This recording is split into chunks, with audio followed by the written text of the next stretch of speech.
भाइ तिमी कतिचोटि चौकी छिर्यो रे? 7 चोटि चौकी छिर्यो? के गरेर छिर्यो? साथीहरूले के गर्यो? गाजा खाएर कि बेचेर? अनि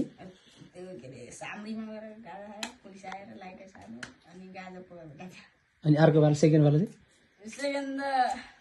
छिर्न त म पनि 6-7 चोटि छिर्यो। अनि लास्ट चोटि चाहिँ कहिले पर्यो? के गरेर?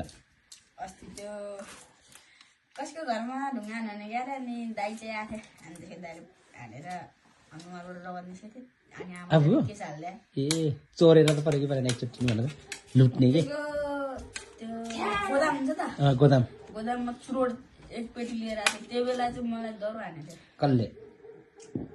मामाले। मामाले दरो हान्यो भने चाहिँ टोटल अहिले 7 चोटि पर्यो। कति वर्ष भयो उमेर? 16 वर्षको उमेरमा 7 चोटि। मेडल लगाइदियो र मेडल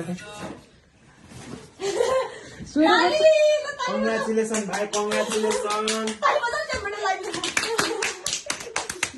कति भयो ताली लगाएर? मैले चाहिँ खाता निमन्त्रण गरिदिइसक्यो भाइलाई। 16 वर्षको उमेरमा 7 चोटि जेल बस्यो होला। ठिक छ। जेल बसेर निस्किँदाखेरि केही भन्दैन पुलिसले? चप्पल ए चप्पल हान्छ है। ल ठिक छ भाइ तिमी भाइरल।